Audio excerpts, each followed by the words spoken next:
aí muita gente se pergunta, e contratação, vai ter, não vai? Sim, o Flamengo vai contratar cerca de 4 jogadores, pelo menos, nessa janela de transferência ainda, que está na reta final, mas o Flamengo corre contra o tempo. Inclusive, segundo o jornal O Globo, a diretoria, encabeçada por Marcos Braz e Bruno Spindel, pretende ir à Europa para buscar reforços nessa janela de transferência. Então, o Flamengo se movimentando, tanto para a venda quanto para a contratação. Em breve a gente vai ter novidades aí. O próprio Rodolfo Landim, em uma entrevista ao podcast Mundo GV, falou sobre isso, que na próxima semana o Flamengo deve anunciar alguns reforços. Para finalizar o vídeo, galera, só um assunto rápido aqui de política. O Flamengo, a Assembleia Geral, e eu vou ser sincero, esse nome eu vi primeiro num perfil no Twitter chamado Paixão, Mengão, algo assim, para dar os devidos créditos, e aí eu fui apurar e de fato me confirmaram que o Flamengo tem interesse sim na contratação desse jogador, que é o Cédric Soares, jogador que está livre no mercado e atuou pelo Arsenal na última temporada, jogador português de 32 anos, para quem não conhece, ele começou no Sporting de Portugal, ficou lá durante muito tempo, passou pelo Southampton da Inglaterra, Internacional da Itália, chegou ao Arsenal na temporada 2019 e 2020, teve uma rápida passagem pelo Fulham na temporada 2022-2023 por empréstimo, depois retornou ao Arsenal e agora está livre no mercado. Foi campeão já da Eurocopa, 2 vezes campeão da Taça de Portugal, 1 vez campeão da Supercopa da Inglaterra, 1 vez campeão da Nacional Júnior C e 2 vezes campeão da Nacional Júniores A. Então é um jogador que tem um currículo de respeito. Idade, 32 anos, experiente. Então já é um nome que está na mira do Flamengo. O Flamengo tem interesse, as conversas estão em estágio inicial, é o que eu posso falar para vocês. Porém, a venda de Wesley está muito bem encaminhada, bem próximo. É óbvio que fica sempre aquela dúvida de como o jogador vai voltar. Mas, enquanto eles não voltam, o Flamengo vai sim ao mercado em busca de reforços e já vou falar sobre isso. Porque, antes de contratar, provavelmente o Wesley será vendido. Porque já existe um acordo entre Flamengo, Atalanta e Wesley. Base salarial, com o jogador tudo definido, informação que a gente trouxe em primeira mão, desde domingo, se eu não me engano, sobre o interesse da Atalanta.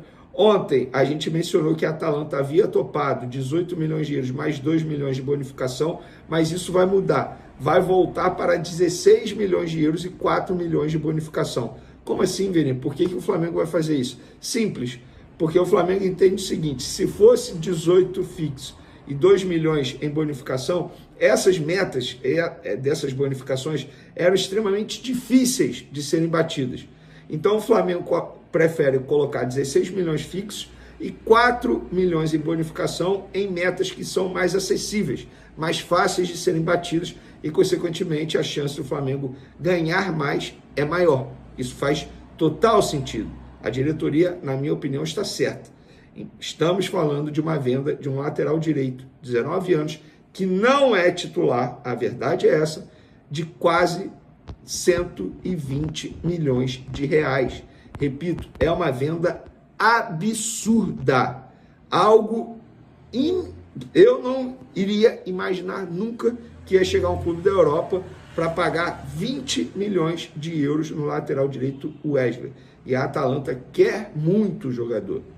O jogador também quer ir para a Atalanta, já está tudo certo. E aí será dessa forma, 16 milhões de euros de maneira fixa e 4 milhões em metas. Quais são as metas?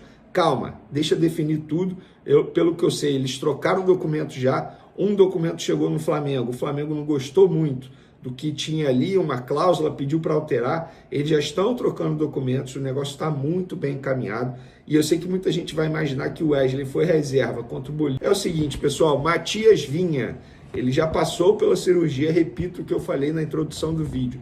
O Flamengo, até a gravação desse vídeo aqui, não havia noticiado, publicado, informado em lugar nenhum sobre o Matias Vinha, o que de fato aconteceu com ele.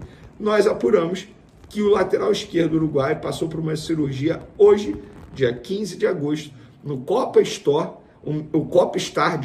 no mesmo hospital que o Cebolinha passou pela cirurgia ontem. E o Matias Vinha, ele não teve uma lesão simples no joelho não, muito pelo contrário. Ele teve contusão no menisco e também no ligamento. Esse jogador aí vai ficar pelo menos 6, 7 meses parado, ou seja, só volta em 2025. E ele passou por essa cirurgia, agora vai ter um longo período de recuperação, uma contusão extremamente séria, tal como é a contusão do Everton Cebolinha. Cebolinha, para quem não sabe, para a audiência rotativa, foi no tendão de Aquiles. Ele rompeu praticamente todo o tendão de Aquiles do pé esquerdo, da perna esquerda, passou pela cirurgia. Já o Matias Vinha foi no joelho, se eu não me engano, no joelho direito. Ele teve lesão no menisco do joelho e também no ligamento, ou seja, lesões extremamente sérias que vão exigir muita paciência do jogador, um longo período de recuperação, como aconteceu com o Bruno Henrique, por exemplo,